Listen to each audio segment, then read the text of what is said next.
Centaur, your kind of company.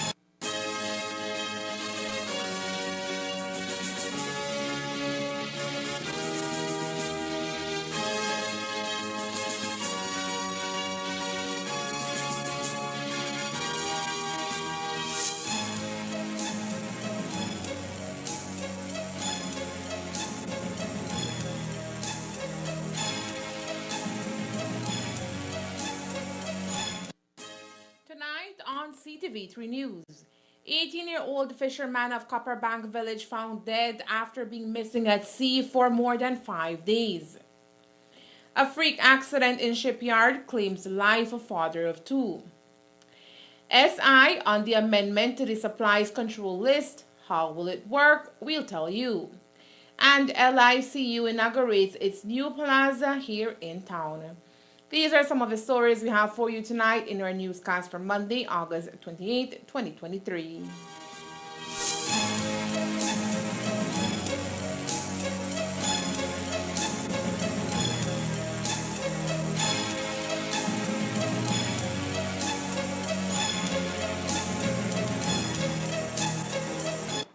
Me encuentro recluida porque fui acusada de inhumación, exhumación de cadáveres, profanación de cadáveres y homicidio de 13 personas. Ellos decían que era santería, nosotros decíamos que era satanería. Yo nunca me imaginé que a mí me iban a aventar todo lo de Adolfo. Quien jefaturaba y quien ordenaba y quien tenía el poder y el peso de decisión pues era Sara.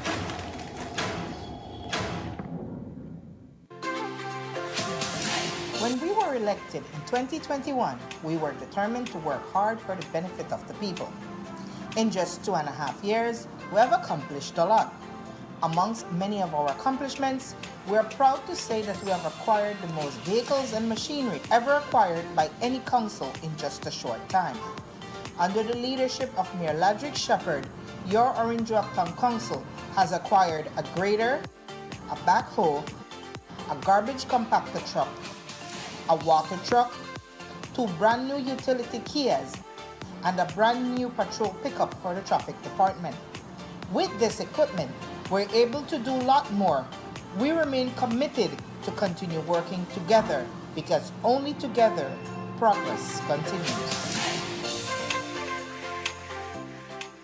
The Office of the Prime Minister invites you to join us at the 2nd Annual Belize Investment Summit from August 30th to September 1st, 2023 at the Grand Caribe Resort on Umbergers Key. Belize, the land of endless potential, with a vibrant people and economy and a wealth of natural resources, is the region's premier investment hub, offering a range of opportunities across sectors including the blue, green, and orange economies. The Belize Investment Summit 2023 is your chance to explore these opportunities and connect with potential partners, investors, financiers, and stakeholders from across the globe. This 3-day summit will offer networking opportunities, site visits, one-on-one meetings, roundtable discussions, business pitches, an expo, and keynote presentations from government officials and industry leaders. Gain insight into Belize's investment climate and the incentives that make our country the destination for investment. Register now for the Belize Investment Summit 2023 and discover a world of opportunities. Be a believer. Invest in Belize. Thrive in Belize.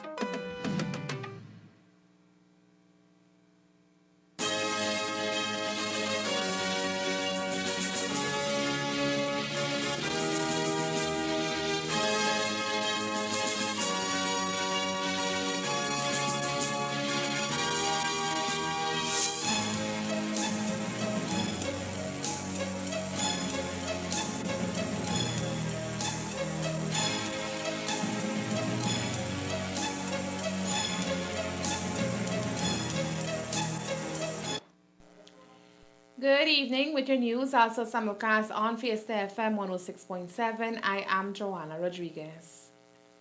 A freak accident in the Camp 1 area of Shipyard on Saturday morning claimed the life of a father of two. 25-year-old Peter Reimer lost his life when a 5-ton tank fell on top of him. Our news team traveled to Shipyard this morning and filed the following report. 25-year-old Peter Reimer was working under this 5-ton metal tank, which was suspended about 7 feet off the ground. He was about to complete his task for the day, which was to sandblast the bottom part of the tank, when tragedy struck. A malfunction in the forklift being used to suspend the tank caused it to fall directly on top of Peter, who was still working below. Rogelio Dominguez was standing a few feet away from Peter when the accident happened.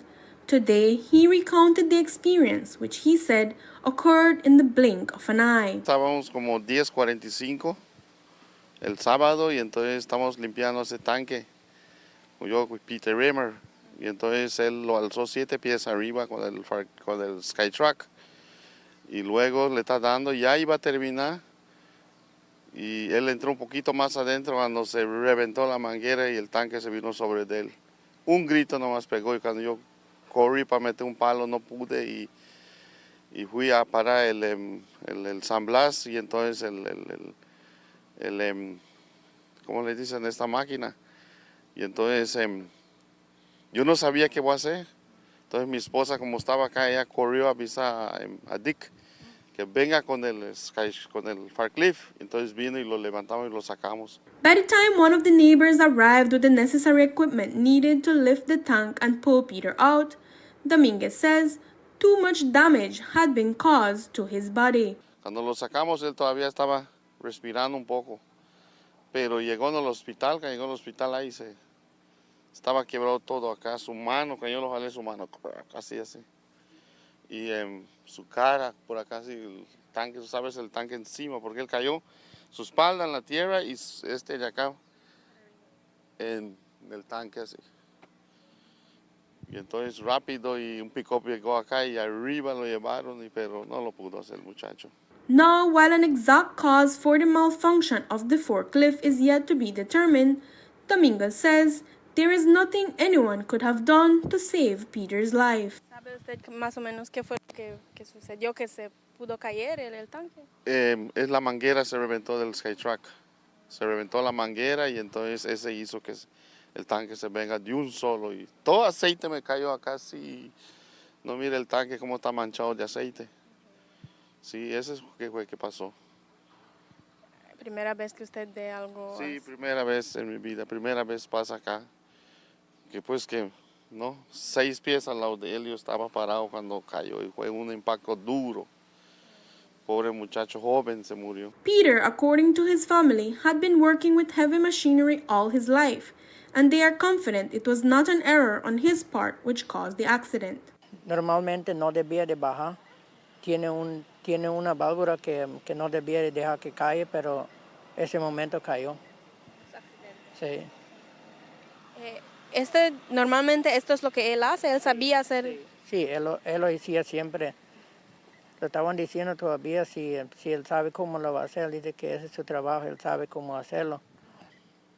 Sí, ahí parece que era su día ahí. Reimer leaves behind 2 boys, ages 4 and 6 months. Reporting for Ctv3 News, Norma Ruiz. At this time, Orange Walk Police have launched an official investigation into Saturday's accident. Tonight, a family from the village of Copperbank in Corozal is mourning the death of their loved one who went missing at sea. 18-year-old Randy Omar Gorosica left home on Monday, August 21st to go fishing with 12 other persons in the area of Southern Key in the vicinity of Punta Gorda. As the men arrived at their destination, they went their separate ways. Everyone was expected to return to the area on Friday, and they did expect for Gorosica. Immediately, an intensive search was launched by the Coast Guard and other fishermen. Lamentably, Grosica was found without life yesterday afternoon. Reports suggest that he drowned. A local DJ is lucky to be alive tonight after he lost control of his vehicle on his way from an event in Ranchito, Corozal. After 5 this morning, the Corozal Police Formation received a call of an accident in Calcutta village directly in front of the Calcutta Seventh-day Church. When police arrived on site, they saw a burgundy 2002 Mazda car bearing Orange Walk license plate. The driver of the car was identified as 31-year-old Belizean DJ Keon Malane of Orange Walk Town. Malane told police he was on his way home with his steering wheel locked while taking the curve, and his vehicle ended in this ditch on the side of the highway, which is still under rehabilitation. Today, with the assistance of an excavator, the vehicle was trapped and pulled out of the ditch.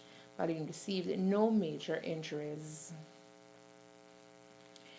For several months, the government of Belize has been working on establishing regulations to aid consumers who have been feeling the devastating effects of price gouging across the country.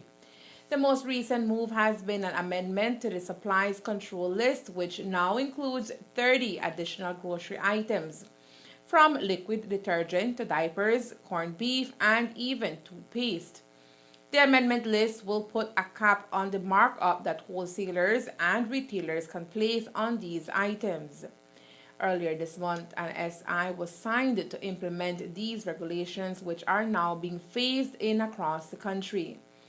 Today, the Controller of Supplies, Lennox Nicholson, visited our morning show to share a few of the benefits which grocery shoppers across the country will experience now that these regulations are in effect. What the regulations do is that in the first instance, it expands the amount of goods or the list of goods which are subject to price regulation. So what was happening over the last 2 years is that oftentimes we would get complaints from the public, feedback from the public asking us to intervene in a particular transaction. But we had no legal authority to do so because the particular products, so for instance, let's say Pampers, coffee creamer, things of that nature, it was not listed on one of our regulations. Therefore, we could not intervene in that transaction in any way, shape, or form. These regulations expand that net, cast a wider net, and allow us to actually intervene on behalf of the consumers. So that's the first thing that it does. The second thing it does is that it seeks to bring some relief to the public where the cost of living is concerned by putting a cap on the maximum percentage markup at the wholesale level as well as the retail level. So that at the wholesale level, the cap is set at 25% and the retail is set at 15%. This regulation will apply to these 30 items across the country. Currently, the Controller of Supplies and his team are visiting retailers and wholesalers to inform them what the expectations are under the new regulations. What we have to do, of course, there has to be some reasonable time for establishments to make adjustments and make a transition. Now, you would know that the Chamber has indicated that they're asking for some time, a short period of time, but so what that short period of time to be considered has to be worked out. A specific duration has not been indicated to us. So what we have done is my staff and I have been in the field actually visiting establishments. We did an actual walkthrough with some members of the Belize Chinese Association. It's a central, their operation is centralized where we pass on the information to their leadership and they disseminate to their members. So we did that exercise last week with the members of the Belize Chinese Association. We also did that exercise with some key members of the retail community in Belize City who are members of the Chamber of Commerce, actually. So we went aisle by aisle, item by item, going through what the regulation allows for and what it does not allow for, what it will cover and what it will not cover. And we got feedback, useful feedback from many of them in terms of when we implement, how we can implement it in a manner that that is consistent, that is transparent, and will not be disruptive to their operations. So those are things that we're taking on board in terms of how we're going to implement the regulation. Retailers can also be ticketed if they are unable to provide invoices or receipts of the items they purchase from a wholesaler. One thing I can tell you, effective yesterday, or from forever, this business of not putting a price on items will not be tolerated. Okay? We can't have a situation where consumers go to make a purchase and they have no idea what they're being charged for an item. So everything under these regulations, you are required to indicate the price that is being charged for that. So that there is no phase-in period for that. That right away, you must indicate to the consumer what they're being charged for an item. Okay, one of the tactics that in the past have been used to frustrate inspection processes was just saying, I don't have the receipt, I don't have the invoice, and that sort of thing. And what that does is that it inhibits your ability to calculate what the markup is that they're charging. So two things: no price on the item, no invoice or receipt available. Those are not going to be tolerated. Those would bring about the issuance of a ticket, right? So those things are immediate and right away. And then now we'll work through with the implementation of the markup and so on. Now, while the regulations will apply to all stores across the country, small establishments will have a special rungs to ensure viability in their way of doing business. We are not insisting that you sell at the same price that a huge store that gets supplied directly from the importer sells at, right? Your price or your percentage markup will be calculated based on what you bought the product for, right? So if you acquired it at a higher cost than obviously one of the big stores, we will calculate your 15% based on what you acquired it for. So what is important is that you keep your receipt. You have your receipt or some kind of record to show what you bought it for. It is important to note, however, that the new regulation differs from the price scheme of items which fall under controlled prices. The difference is that the controlled items, there's a specific price set by the government. You use the example of bread, 16-ounce sliced bread, $1.75 per pack, meaning that the establishment owner is not allowed to sell at any price besides that $1.75. So that's a fixed price. Okay? Whereas, again, grade C rice is controlled at 90 cents per pound. That is what you have to charge. These items now, because most of these items are actually imported goods, it's the production cost and the production of inputs and the tracing of what it costs to produce that good is not within Belize, it's from abroad. Right? So the way these regulations are designed is that they're based on what you acquire the goods for, and then you're allowed to do a markup on top of it. So that's the distinction between the two. Coming up next, LICU opens a new area of service after an investment of $1.5 million. Stay tuned. ¿Qué tal mi gente de Somos amigos de Red Latina y los invitamos este próximo 2 de septiembre al 19º aniversario de nuestra radio Fiesta FM 106.7 en el escenario de Hypersol. Somos amigos Red Latina. Red Latina, mami.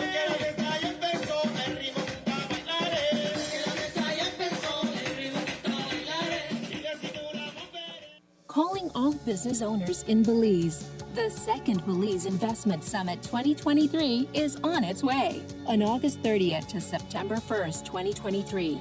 Join us at the Grand Caribe Belize in San Pedro for 3 days of networking, presentations, and high-level discussions with key local and international decision makers. Do you have a business plan or are trying to expand your business reach and you just need the right investor to make it happen? Then you need to attend the Belize Investment Summit 2023. Don't miss out on this chance to take your business to the next level. Register for the Belize Investment Summit today at www.investmentsummit.bz.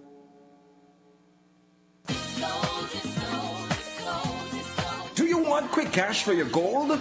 Then take advantage of Monica's Pawn Shop's big loans on gold and our guaranteed low rate of only 10% on all pawn jewelry. But it doesn't stop there. We also pawn TVs, buy scrap gold, and pawn vehicles that you can still drive. Visit Monica's Pawn Shop today in our Belize City location at number 128 Cemetery Road, our Belmopan location at number 5 Garden Plaza, our Orange Walk location, number 2 Belize Corazal Road. Give us a call at 207-0970 and get more money for your gold jewelry. That's the way,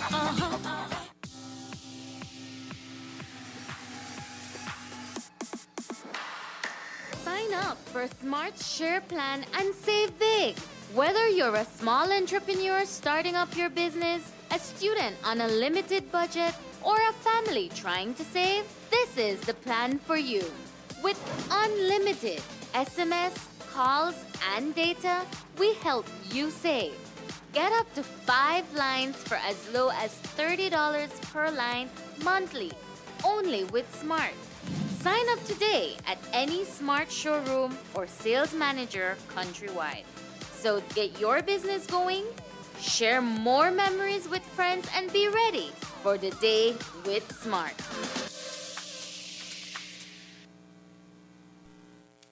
Last week, police in Corazal Town were able to apprehend several Mexican nationals who were being accused of having ties with the Cahuarca cartel in Quintana Roo. Of course, as Commissioner of Police Chester Williams revealed, the investigation could not link any of the men with the cartel. So, the 7 men were released from police custody and handed over to the Immigration Department last Wednesday. 6 of them were scheduled to be deported to Mexico, while the 7th, Javier Martinez, was granted permission to remain in Belize. But tonight, he remains in custody even after receiving death threats as a result of being wrongfully named as a member of the Cahuarca cartel. Martinez's attorney says he is a civil engineer by profession and has been granted permission by the Labor Department to work in Belize for a period of 1 year. But as mentioned, he is yet in custody of the Immigration Department. Today, his attorney, Brian Neal, told the media he does not understand why his client remains under arrest. All right, Mr. Neal, tell us what happened with your client, Mr. Javier Montano Martinez. He was charged, this man entered Belize and a report was made that he was some member of the Mexican cartel. The police have had a week to investigate. They've had this man in custody for more than 72 hours in violation of the Constitution. This morning now, they bring a charge against him to say that he entered and did not present himself to a an immigration officer. He paid his fine, and the magistrate ordered him to be taken and expelled from Belize. Once I paid the fine and came to immigration to follow up, to make sure that he is released, now they are telling me that they intend to charge him with some other crime. I don't know what crime that is. I am waiting to hear from the Director of Immigration. I must say that these immigration officers that I was dealing with presented themselves in a very professional manner, but they are subject to orders from people on high who are not conducting themselves the way their junior officers are. So I will wait to see what is the next step, but I cannot say because it seems that the rules change as we go along. So I cannot say what is the next step. I think you should direct your interview at the Director of Immigration. She is the one calling the shots. Earlier, by the court, I had asked you about when did you came into the picture, what was the instruction from your client, how did it reach to this stage you thought your client was already released? I expected him to be released last week, as I had said. Late Friday, I was contacted by his family again to say that they didn't know where he was. I had to make checks. It's not until this morning I was able to find him. Finally, we went to court. He paid his fine, and just as he was to be released, I am being told now that the Director of Immigration wants to charge him with additional crimes. So I cannot say more than that until I find out more. And your client, you said your client was here on what He's working here. He has a work permit approval, and he has paid his fine. He's entitled to leave. There is no order against him other than the order for him to be expelled. So I will wait to see in the next couple hours what orders come from the Director of Immigration. The future of La Inmaculada Credit Union in Orange Walk is no doubt looking promising. Over the weekend, the financial institution opened its second plaza here in Orange Walk to further meet the needs of both its members and employees. LICU's second plaza is located on Main Street, adjacent to Plaza 1. After months of negotiations and an investment of $1.5 million, the new service area was open for business on Saturday morning right after a special ceremony and the cutting of the ribbon took place. I think you have mentioned the correct word. It's a momentous, it's a historic occasion.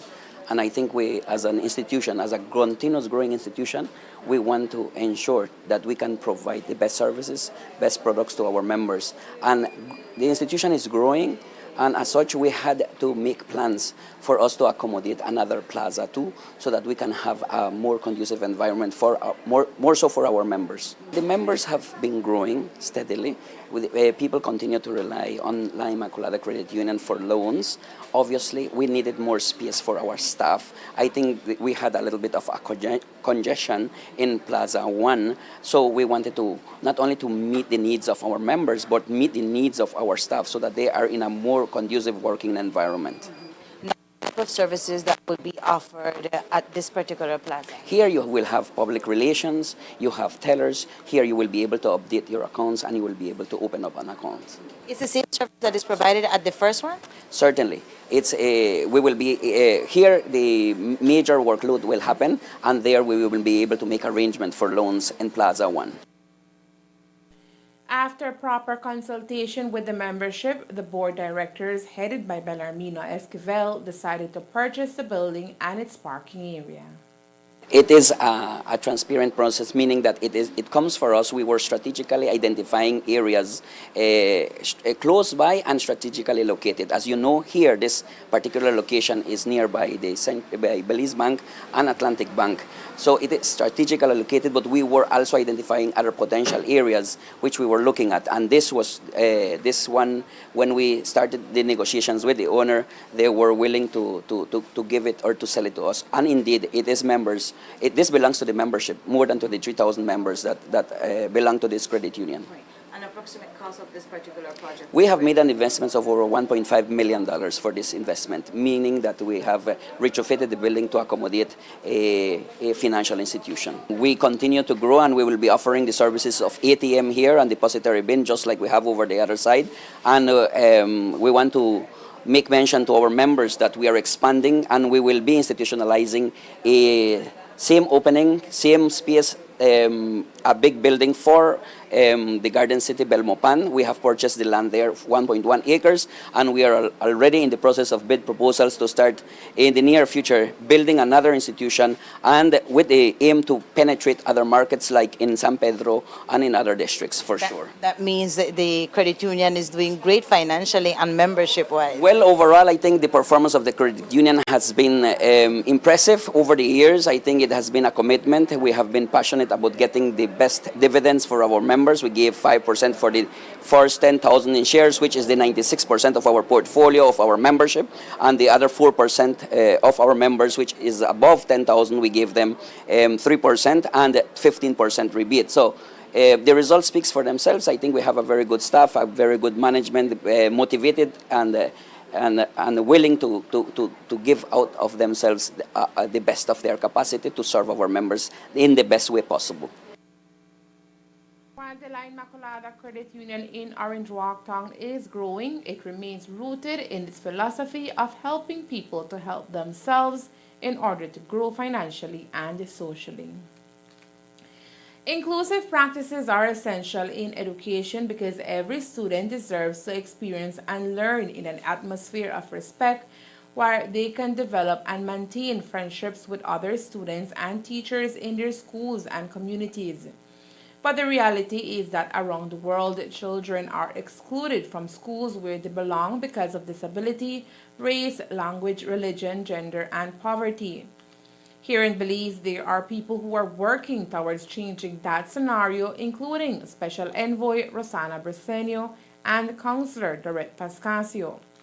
With a financial donation from Belize Natural Energy of $6,000, 100 school bags were handed over to special needs children in the presence of their parents. We're doing a distribution of bags, but these bags are for the special needs children in the Orinjwa community. We are distributing a total of 100 school bags this morning. The Orinjwa Town Council had already distributed 50 for the special needs kids, and we're doing an additional 100 school bag more. And this initiative was a collaboration along with myself and the special envoy and our main sponsor, BNE. Where did the idea come from? Inside that the council was giving out an amount, but more was needed, and I do know that that's where you came into the picture. Well, the idea came about because we have a lot of special needs kids in the Orinjwa community, Ms. Kami. So what we did was I reached out to the DEC officer and realized that we had more kids with special needs, autistic, ADHD in the community. And you said, you know what, let's reach out to our sponsor so that we can be able to give more bags to more of the kids in the community. Who did you reach out to? Who collaborated with you in order to make this possible? I reached out to BNE, and I must say a big thank you to BNE for accepting this initiative in helping the Orinjwa community, specifically the special needs kids in the community. And the amount that was donated? The amount that was donated from BNE is $6,000. And I'm very grateful for that, Ms. Kame, because that $6,000 we're able to help 100 more special needs kids in the community. With every child having the right to be supported by their parents and community to grow, learn, and develop in the early years, Melanie Rangui, the mother of special needs student, was extremely thankful to those promoting inclusive education. Well, it will help all the parents, especially those parents that have a lot of kids at home. It will help them to lower the cost of all their school expenses because they have school bags and uniforms to buy. So I'm sure that it will help, and we thank the council and BNE and Special Envoy for this opportunity that they could give out to students. We're very thankful to include the special needs because we have a lot of special needs going to school that really need help, and this will be a great help for this, especially the parents that have special needs and other kids going to school. And with the resumption of classes right around the corner, the school bag and its contents could not have come at a better time. It went to more than one level. We have the lower division level and we have the upper division. In the lower division, we have wipes, we have hand sanitizer, we have coloring book, we have whiteboard marker, we have whiteboard, we have eraser, we have everything that these kids are going to use inside of the classroom. In the upper division bank, we packed it with more exercise books. So instead of having 1 or 2 exercise books, we included 5 exercise books for them, and we just included more items for the bigger kids that are in the bigger class. Right. So the the students that are receiving their school bags today, they were picked, of course, by the office that has a list of names of all special needs students. And I'm glad that you asked that question because I know the community is going to wonder how are these kids how are these kids selected? Well, as you know, at the DEC we have a special needs officer. Her name is Miss Dunia. So what I did, I reached out to Miss Dunia, and Miss Dunia gave me a master list of all the kids in the Orinjwa community, that have special needs. So what we did, we went over the list and we identified the kids, the one that really need these school bag, and that's the way that they were chosen to get their school bag today. I would like to give thanks to B&E. Without them, this wouldn't have been possible. And I would also like to give thanks to Special Envoy Mrs. Rosanna Brisena for her continuous efforts in always looking out for the special needs kids, not only in the Orinjwa community, but throughout Belize. Classes are scheduled to resume on Monday, September 4th, 2023. The Belize Tourism Industry Association, BTIA Orange Walk chapter, was out in full swing on Saturday for their annual business expo. The group focused on showcasing and promoting the products of small and medium entrepreneurs, and as expected, a number of businesses participated in the expo, which featured food, drinks, culture, and even handmade artisanal candles produced by Shade Co Candles. De la pandemia, cuando la pandemia nos estaba dando, después de un par de semanas encerrados, ya todos empezamos a aburrirnos de los mismos y pues hay que buscar algo para hacer, para distraerse y por qué no un poco de dinero, ¿no? Lo empezaron mis hijos, ellos estaban yendo a la universidad, pues como todo se cerró, empezaron a hacer las velas, son de soya, 100% soya, se hacen en nuestra casa, en nuestra cocina. Cabe mencionar que son más duraderas que la competencia, ya que al ser soya no se derrite, pero vuelve, ¿cuál es el término? Vuelve a compactarse. Es muy diferente a la parafina. La parafina, usted la enciende y se quema en el momento. Por ejemplo, aquí tengo esta de café, miren. Esta ya lleva, ¿qué serán? Unas 20 horas, no continuas. Pero ya se ha usado unas 20 horas y si se da cuenta, no se ha usado ni un cuarto. Entonces duran más. Son más duraderas, son amigables con el medio ambiente, no le producen alergias como la parafina. No sé si sabe que la parafina viene de los residuos del petróleo, entonces es tóxico. ¿Y los tipos de olores que producen? Bueno, eso es muy cambiante, casi nunca repetimos. Cada batch es un diferente aroma. And from scented candles, our team was off to satisfy their taste buds, and they did so at the Yu Chan Mulgak's food stall and the Northern Coconut Growers booth. Nosotros estamos participando en esta expo a través del Museo Uchan Mulyashkash, que es de San Lázaro, es un museo maya. Entonces nosotros tenemos colaboradores que son señoras y jóvenes. Hoy decidieron salir a vender lo que es la gastronomía yucateca, sabor maya, y todo es cocido al fogón. Entonces tenemos cochinita pibil, tenemos los tacos, tenemos tamalitos con la cochinita, tenemos tamales de chaya con cochinita, atole, pozole, recado hecho desde el patio de tu casa. por una señora artesana y además tenemos delantares, bordados, mochilas. Entonces todo esto es para apoyar tanto a las señoras, las colaboradoras y también para apoyar al museo, que queremos ir adelante con ello. We here are representing the Northern Coconut Growers Young Developing Cooperative. We should be registered by next week, so we should be a cooperative by next week. What is the organization about? What do you all promote? We are promoting coconut products. We have coconut water, fresh coconut water, coconut oil. We have coconut crust. We have coconut tableta. We butterroot.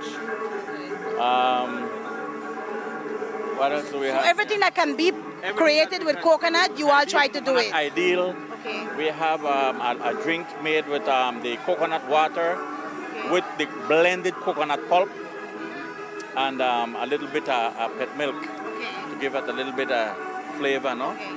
So everything that deals with coconut we have here. Beside that, we have a little ceviche and salpicon too. But when it comes to the coconut products, can you find them on the shelves, like your coconut oil, the water? Yes, some of them we can. Like for example, this one here, this member has already developed her product and has it out on the market. But the cooperative itself does not, since it has not been registered until next week, we cannot say that we are out there yet. So this is just the beginning right now. So it's the different members that produce the different products? Yes, some of them already have those on the shelf. Okay. But we have a lot of young, upcoming members that are just planting coconuts. Some have a little bit growing already and producing. Okay. So that's where the association comes in, registering and then assisting them in getting those products on the shelf? Yes, ma'am. Yes, ma'am. All right. We want to make this known to the entire country and in the future, the entire world. You know, we want to send it out to the entire world. The BTIA Expo ran all day and it is likely to be repeated next year. And that's the news. We invite you to join us for another newscast on Tuesday, August 29th here on Ctv3 and Fiesta FM 106.7. Remember that to read a text version of the news, you can visit our website at ctv3belizenews.com. You can also log on to our Facebook page for current stories at facebook.com/ctv3belizenews or our YouTube channel at Ctv3 News BZ. Remember to wash your hands and remain safe. From all of us here at Ctv3 News, thank you for watching and listening.